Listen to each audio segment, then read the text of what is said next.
तो दोस्तों, क्योंकि रिश्तों के भी रूप बदलते हैं कि आज के एपिसोड की शुरुआत वहीं से होती है जहां वृंदा भावुक होकर अंगद से बोलती है कि सवाल तो उसी का है, इसलिए उसका जवाब भी उसे खुद ही ढूंढना होगा। इतना कहते ही उसकी आंखों से आंसू बहने लगते हैं।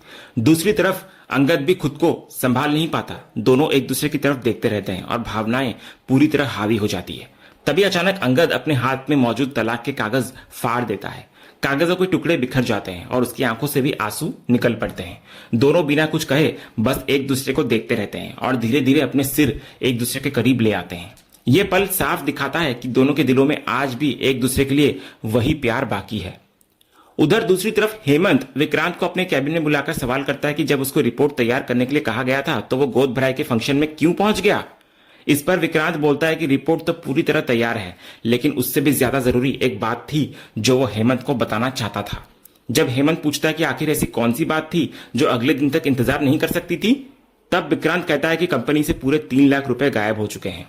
यह सुनते ही हेमंत हैरान हो जाता है। विक्रांत कहता है कि वहां कोई सीसीटीवी कैमरा भी नहीं है, इसलिए अब पुलिस की हेल्प लेनी पड़ेगी ताकि पता चल सके कि चोरी किसने की है। लेकिन तभी हेमंत उसकी बात को काट देता है और कहता है कि उसने पहले से ही इस स्थिति का अंदाजा लगाकर उसी लॉकर के ठीक ऊपर एक छोटा सा सीसीटीवी कैमरा लगवा दिया था। पहले वहां कैमरा नहीं था, लेकिन उसने सुरक्षा के लिए यह फैसला लिया था ताकि अगर कभी ऐसी घटना हो तो असली चोर सबके सामने आ सके। वो साफ बोलता है कि अगले दिन तक कैमरे की पूरी फुटेज उनके पास होगी और 3 लाख रुपए चुराने वाले का चेहरा भी सबके सामने होगा।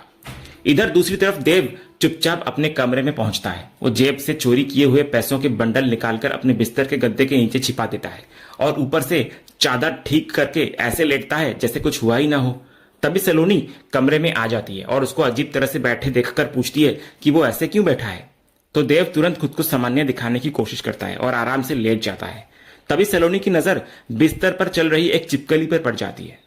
वो चिल्ला पड़ती है। इधर देव भी घबराता है और डरते हुए पूछता है कि छिपकली कहाँ है। सलोनी बताती है कि वो देव के तकिए के नीचे चली गई है और उसको हटाने के लिए कहती है, लेकिन देव बार बार बहाने बनाकर उसको रोकने की कोशिश करता है। यहाँ तक कि जब सलोनी खुद उसको हटाने के लिए आगे बढ़ती है तो देव जानबूझकर जाकर उसी जगह बैठ जाता है और कहता है कि कोई बात नहीं, छिपकली अपने आप चली जाएगी। तो सलोनी को यह देखकर हैरानी होती है, क्योंकि जो इंसान पहले छिपकली से बहुत डरता था वही अब कह रहा होता है कि उसे अब बिल्कुल डर नहीं लगता। फिर देव मजाक में ये तक कह देता है कि शादी के बाद तो उसे सारी छिपकलियां अच्छी लगने लगी हैं और तकिए के नीचे होना भी कोई प्रॉब्लम नहीं है। आखिर में सलोनी भी कहती है कि अगर छिपकली उसके ही तकिए के नीचे है तो फिर उसे ही देखना चाहिए।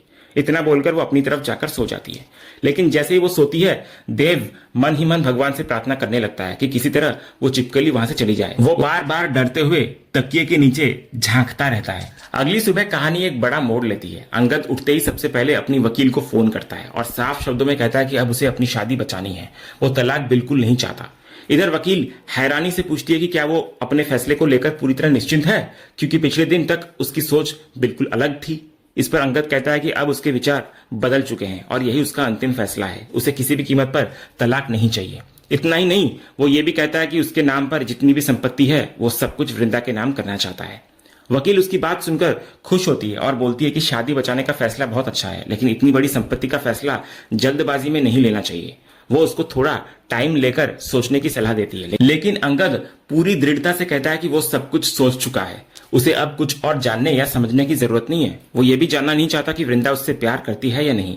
उसके लिए सबसे जरूरी सिर्फ एक बात है कि ये तलाक हर हाल में रुकना चाहिए। उसे नहीं चाहिए डिवोर्स। दोस्तों, अगले सीन में पूरा परिवार एक साथ नाश्ते की टेबल पर बैठा होता है। तभी देव बड़े आराम से कहता है कि उसे पिछली रात बहुत अच्छी नींद आई। तो सलोनी जानबूझकर सबके सामने उससे पूछती है कि रात को उसको छिपकली से डर नहीं लगा क्या। तो देव तुरंत कहता है कि अब उसको छिपकली से बिल्कुल डर नहीं लगता। वो कहता है कि छिपकली तो अपने आप चली गई थी और जैसे वो बिस्तर पर लेटा उसको तुरंत नींद आ गई और फिर सीधा सुबह ही आंख खुली।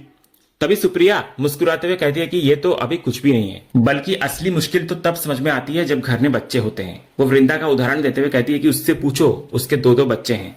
बच्चे जितने प्यारे लगते हैं उतना ही रात भर जगाते भी हैं। कभी उन्हें खाना चाहिए होता है तो कभी कुछ पीना होता है और माता पिता की नींद पूरी तरह उन्हीं के हिसाब से चलती है। इसके बाद देव बात को बदलते हुए नितिन से पूछता है कि ट्रैफिक पुलिस में होने की वजह से वो तो हमेशा बहुत व्यस्त रहते होंगे, शायद उन्हें छुट्टी भी मुश्किल से मिलती होगी।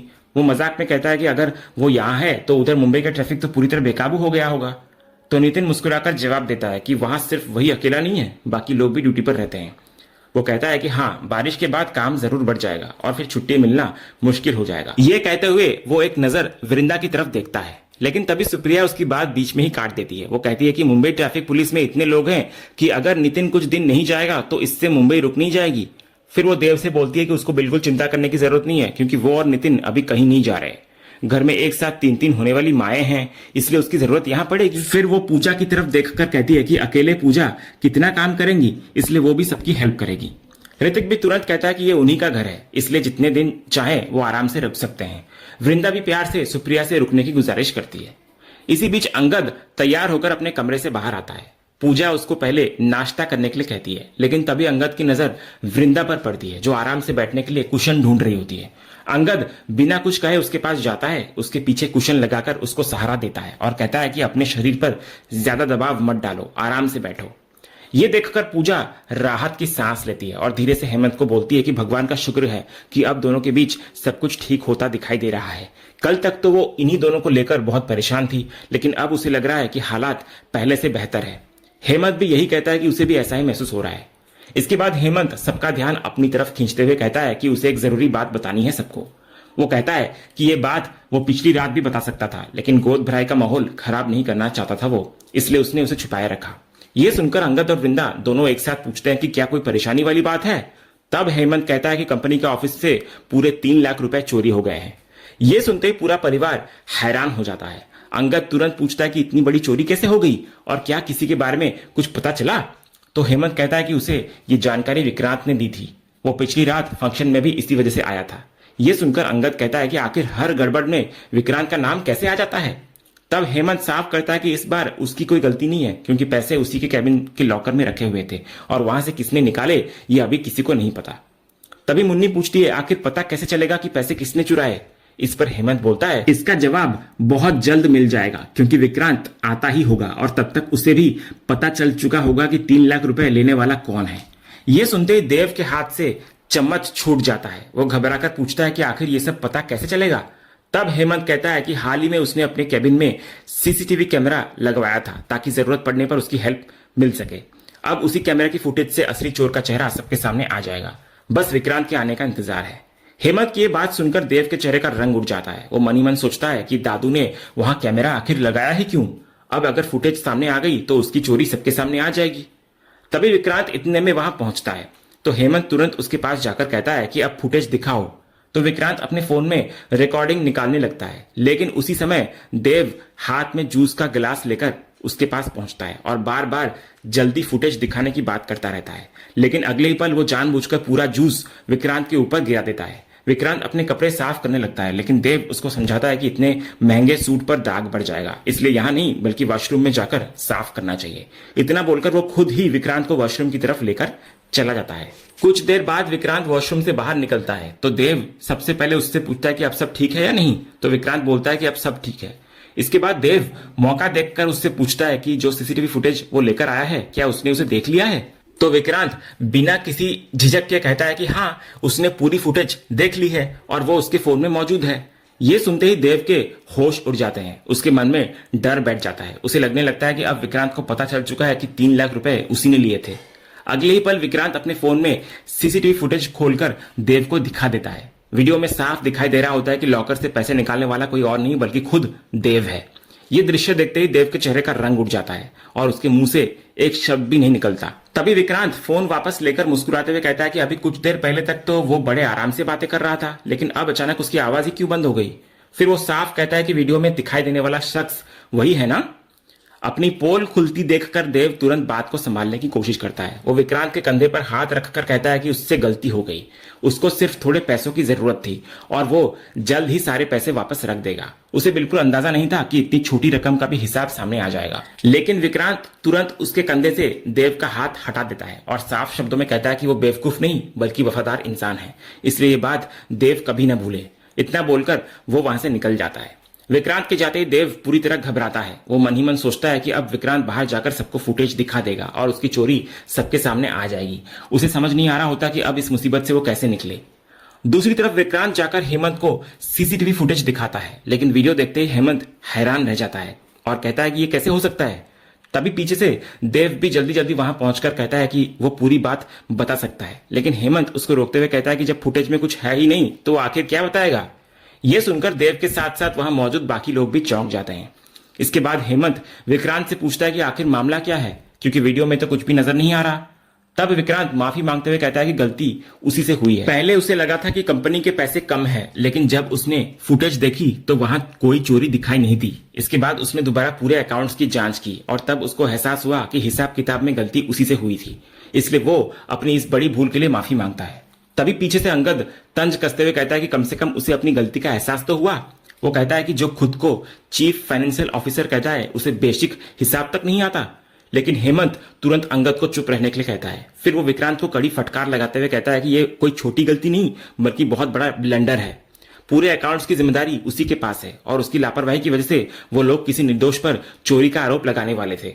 हेमंत साफ बोलता है कि अगर जिम्मेदारी से काम नहीं कर सकता विक्रांत तो कंपनी छोड़ देना ही बेहतर होगा उसके लिए।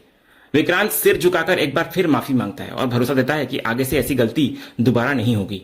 तब हेमंत उसको आखिरी चेतावनी देते हुए कहता है कि यह उसकी अंतिम गलती होनी चाहिए। इसके बाद पीछे से देव भी बात को संभालते हुए कहता है कि इंसानों से गलती हो जाती है, इसलिए आगे से ज्यादा सावधानी रखनी चाहिए और जरूरत पड़े तो दो सिस्टम रख लेने चाहिए। आखिर में विक्रांत एक बार फिर सबसे माफी मांगकर वहां से निकल जाता है।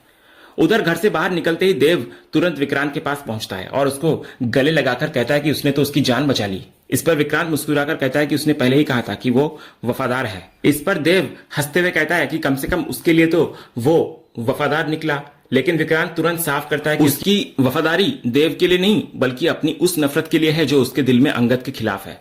इसके बाद विक्रांत अपनी असली शर्त सामने रखता है। वो कहता है कि आज उसने देव का साथ दिया है, इसलिए अब देव की बारी है। अब से उसे वही करना होगा जो विक्रांत कहेगा, वरना वो सारी सच्चाई परिवार के सामने बता देगा। पहले तो देव गुस्से में कहता है कि क्या ये उसके बाप की कंपनी है जो वो उसके इशारों पर चलेगा, लेकिन जैसे ही विक्रांत उसको सख्त नजरों से देखता है देव का पूरा तेवर बदल जाता है। वो तुरंत उसके पैरों में बैठ जाता है और कहता है कि वो उसकी हर बात मानेगा, क्योंकि अब उसकी सबसे बड़ी सच्चाई विक्रांत के हाथ में है और वो उसे नाराज नहीं कर सकता। विक्रांत उसको उठाकर कहता है कि उसे ये सब अच्छा नहीं लगता, वो सिर्फ ये देखना चाहता था कि जरूरत पड़ने पर देव उसकी बात मानता है या नहीं। फिर वो उसको आराम से जाकर अपनी लाइफ जीने के लिए कहता है। देव भी राहत की सांस लेते हुए उसको धन्यवाद कहकर वहां से निकल जाता है। दूसरी तरफ विक्रांत के चेहरे पर जीत की मुस्कान साफ नजर आती है, क्योंकि अब उसने देव को अपना सबसे बड़ा मोहरा बना लिया है। और इसी बड़े ट्विस्ट के साथ आज का ये एपिसोड यहीं पर खत्म होता है। तो दोस्तों, आपको आज के एपिसोड का अपडेट कैसा लगा, अपनी राय हमें कमेंट बॉक्स में जरूर बताएं। अगर आपको आज का ये वीडियो पसंद आया हो तो वीडियो को लाइक और शेयर जरूर करें और ऐसे ही लेटेस्ट एपिसोड का अपडेट जानने के लिए हमारे इस चैनल को सब्सक्राइब करना ना भूलें और बेल आइकन को भी जरूर दबाएं। मिलते हैं अगले एपिसोड के अपडेट के साथ, तब तक के लिए धन्यवाद।